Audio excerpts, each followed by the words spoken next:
Journey to a land where stories guard the very heart and soul of history's past and tell of a future more glorious still. Walk through the tales of legendary creatures and fables of old, of gods and monsters, and of a people who still choose to believe in magic. Join DC and C. Michael McGannon in a Monster Guys podcast presentation for the retelling of both classic and original stories from the land of the Fae Folk. From the dark, the mysterious, the menacing, and sometimes downright hilarious. These aren't just any old stories.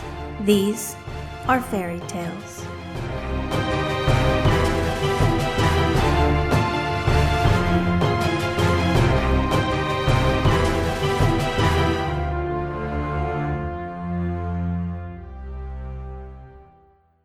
Somewhere, I cannot tell you exactly where, but certainly in vast Russia, there lived a peasant with his wife, and they had twins, a son and a daughter.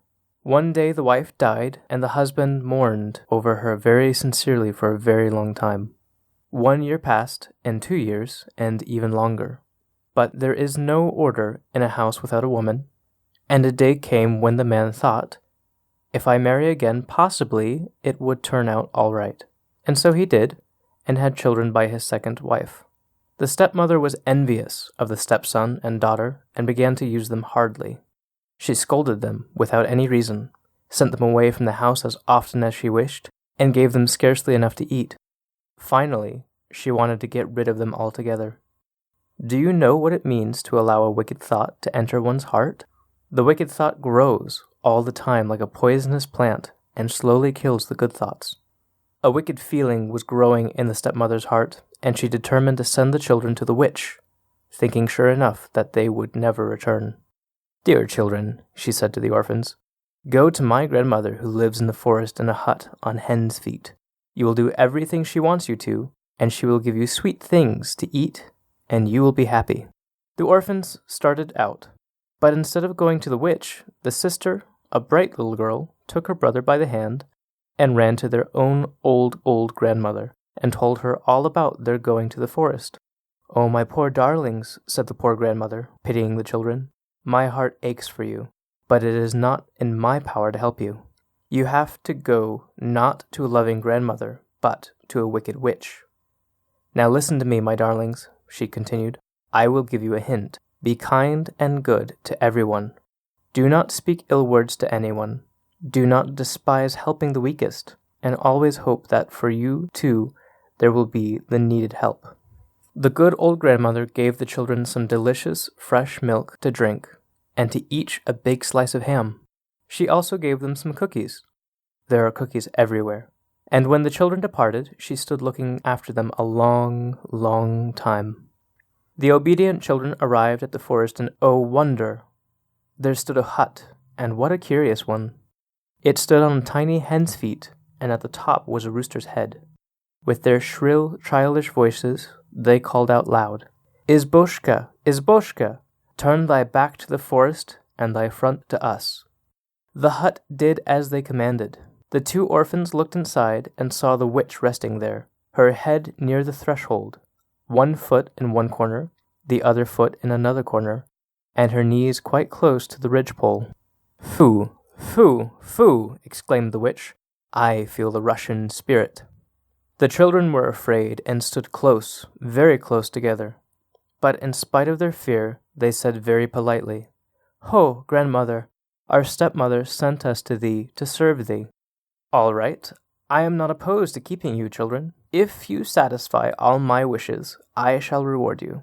If not, I shall eat you up. Without any delay, the witch ordered the girl to spin the thread, and the boy, her brother, to carry water in a sieve to fill a big tub. The poor orphan girl wept at her spinning wheel, and wiped away her bitter tears. At once all around her appeared small mice, squeaking and saying, Sweet girl, do not cry. Give us cookies, and we will help thee. The little girl willingly did so. Now, gratefully squeaked the mice, go and find the black cat. He is very hungry. Give him a slice of ham, and he will help thee. The girl speedily went in search of the cat, and saw her brother in great distress about the tub. So many times he had filled the sieve, yet the tub was still dry. The little birds passed, flying nearby, and chirped to the children. "Kind-hearted little children, give us some crumbs, and we will advise you." The orphans gave the birds some crumbs, and the grateful birds chirped again. "Some clay and water, children dear." Then they flew away through the air. The children understood the hint, spat in the sieve, plastered it up with clay, and filled the tub in a very short time. Then they both returned to the hut, and on the threshold met the black cat. They generously gave him some of the good ham which their good grandmother had given them, petted him, and asked, "Dear kitty cat, black and pretty, tell us what to do in order to get away from thy mistress, the witch." "Well," very seriously answered the cat, "I will give you a towel and a comb, and then you must run away. When you hear the witch running after you, drop the towel behind your back, and a large river will appear in place of the towel. If you hear her once more, throw down the comb, and in place of the comb there will appear a dark wood. This wood will protect you from the wicked witch, my mistress." Baba Yaga came home just then. "Is it not wonderful?" she thought. "Everything is exactly right." "Well," she said to the children, "today you were brave and smart. Let us see tomorrow. Your work will be more difficult, and I hope I shall eat you up." The poor orphans went to bed, not a warm bed prepared by loving hands, but on the straw in a cold corner. Nearly scared to death from fear, they lay there, afraid to talk, afraid even to breathe. The next morning the witch ordered all the linen to be woven, and a large supply of firewood to be brought from the forest. The children took the towel and the comb, and ran as fast as their feet could possibly carry them. The dogs were after them, but they threw them the cookies that were left. The gates did not open themselves, but the children smoothed them down with oil. The birch tree near the path almost scratched their eyes out, but the gentle girl fastened a pretty ribbon to it. So they went farther and farther, and ran out of the dark forest into the wide, sunny fields. The cat sat down by the loom and tore the thread to pieces, doing it with delight. Baba Yaga returned. "Where are the children?" she shouted, and began to beat the cat. "Why hast thou let them go, thou treacherous cat? Why hast thou not scratched their faces?" The cat answered, "Well, it was because I have served thee for so many years, and thou hast never given me a bite, while the dear children gave me some good ham." The witch scolded the dogs, the gates, and the birch tree near the path. "Well," barked the dogs, "thou certainly art our mistress, but thou hast never done us a favor, and the orphans were kind to us." The gates replied, "We were always ready to obey thee, but thou didst neglect us, and the dear children smoothed us with oil." The birch tree lisped with its leaves, "Thou hast never put a simple thread over my branches, and the little darlings adorned them with a pretty ribbon." Baba Yaga understood that there was no help, and started to follow the children herself. In her great hurry, she forgot to look for the towel and the comb, but jumped astride a broom and was off. The children heard her coming, and threw the towel behind them. At once, a river, wide and blue, appeared and watered the field. Baba Yaga hopped along the shore until she finally found a shallow place and crossed it. Again the children heard her hurry after them, and so they threw down the comb.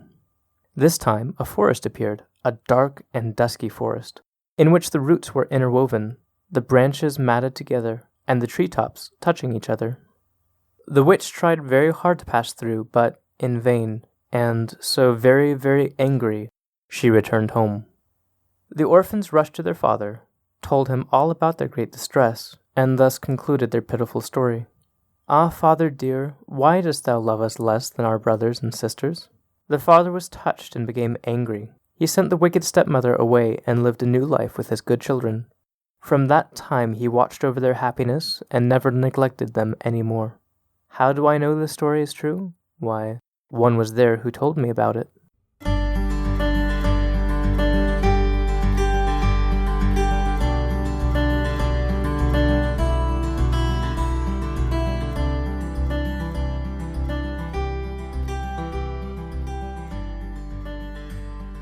Well, Michael, the Baba Yaga is a rich character in folklore, and as always with her stories, a fantastic creature. Very much so. She is probably one of the most complex characters, one of the coolest witches, in my opinion, in history. You never know if she's going to be nice or kind or evil or cannibalistic. She's just kind of all over the place. Yeah, and I always love the descriptions about her, what she looks like and what she rides around in, and those change a little bit here and there, but for me, those are always really interesting elements to her story. Definitely. One of my favorite parts about her that you don't really see in a lot of stories, it's not described in every single story, it's described in this one, and it's the fact that she almost doesn't fit in her own hut. The hut that stands on chicken's feet. It's kind of funny because it talks about in the story how, one foot is resting in one corner and another foot's resting in another. It's almost like she's too big for life. Like she doesn't belong in that place or any place, really. She is bigger than life. I think one thing that always tickles me, I guess, is to see her riding around in the mortar and pestle. Yes. I always love that visual of Baba Yaga. Yeah, it's definitely interesting. Most witches, and, she jumps on a broom here, but most witches ride around the broom, or not most, but a lot of them do in that kind of archetype. She'll actually get in a giant mortar and pestle, and her pestle she'll use to she almost uses it like an oar to push herself through the air. Right. She does carry a broom, though. For any time she's walking, she'll actually, sweep away her tracks. And that's very interesting to me. She does have that broom, but it's a very different function from what most witches use it for. Baba Yaga is a bigger-than-life character, and she represents a great deal historically for the people of Russia and that region of the world. And she shows up in other mythologies as well, but she is an old witch goddess that still has a pretty dear place in the hearts of many people. Talk to me a little bit about her history and what she represents for people in that region of the world. Well, she comes from, a group of old gods, basically, and she, kind of like the Faeries, translates very well into that solitary character later on who, I don't want to call her decrepit, but she's, she's old and wordy and has a gigantic nose, and she's terrifying to look upon. She's an old crone. Yes, perhaps one of the oldest crones, but she is still a goddess, basically. And you do see her in many different aspects. She is a cannibal. She eats little children. That's pretty common throughout the stories. At the same time, for all of her wickedness, you see her help a lot of children. You see her give them things that guide them to their way home. You see her take care of a lot of heroes that are going on their own quests. And in some stories, it's kind of weird, you actually see her in different aspects to the extent that there are different versions of her. Like there are 3 different sisters who are all named Baba Yaga, and they all look the exact same, but they may, one might be nice, one might be, kind of okay, maybe a little grumpy. The other one is outright going to eat your face off as soon as you walk in the door. You see this continue on even to this day as well. One of my favorite animators is Hayao Miyazaki. He did Spirited Away, he did Princess Mononoke, and My Neighbor Totoro. You see him use Baba Yaga, or the idea of Baba Yaga, throughout some of his movies. Probably most notably Spirited Away. The character Yubaba, kind of the old crone and almost the antagonist of the film, is Baba Yaga, basically. And she has an identical twin, another sister, who's very kind. And the two are always at odds. But they both have the big nose. They have servants in their houses that are very similar to the servants in the old Russian folklore. It's basically her. You also see her show up in things like Hellboy, which is one of my favorite comic book series. And you see her at odds with Hellboy quite often. And they don't necessarily, go up against each other, all action-y fighting, but oftentimes they just sit and they talk. And you can tell they're not at ease with one another. They're still a threat to each other. But Hellboy definitely recognizes her as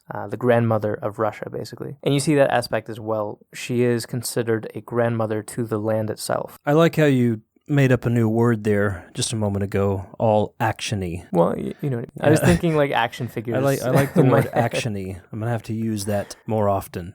Welcome to the Monster Guys series of podcasts and folk fairy tales where we make up words. We make up our own words. Who needs the ones that exist right now? Make up new ones. Yeah, you were starting to talk about how she is a grandmother to the land. She is kind of seen as almost a mother nature in this part of the world, and historically for people in that part of the world. And to me, that's very interesting. That's a very deep-rooted love and respect and fear for a monster. Yeah, like I said, she is very complex. She is both beloved and feared. She is a boogeyman for all intents and purposes, and yet at the same time, everybody calls her grandmother or great aunt at times. Yeah, one of the greatest boogeyman, I think, in all of mythology. Certainly not one to cross paths with in the wrong way. Definitely not. But she's not just a vicious... I mean, she is vicious. She is wild. She is feral. But at the same time, she's very intelligent. She likes to see you show your mettle and show your courage and show your intelligence. If she thinks you are worthy, then she will bestow upon you some great reward, or she will save your life, or she'll give you some artifact that will help you along your path. And I'm sure that we will revisit Baba Yaga with some more of her stories in the future and explore different angles of her character. One of the things I love about Baba Yaga is the artwork that goes with her throughout the years, both modern and classic artwork. To me, it's some of the most, sometimes whimsical, sometimes most chaotic art that's out there for a mythological creature or a witch or a goddess. I really enjoy I would encourage people just to look up art for Baba Yaga and just filter through some of that artwork because it is stunning and it moves you on many different levels. Definitely, and I think that's actually indicative of Russian fairy tales as well.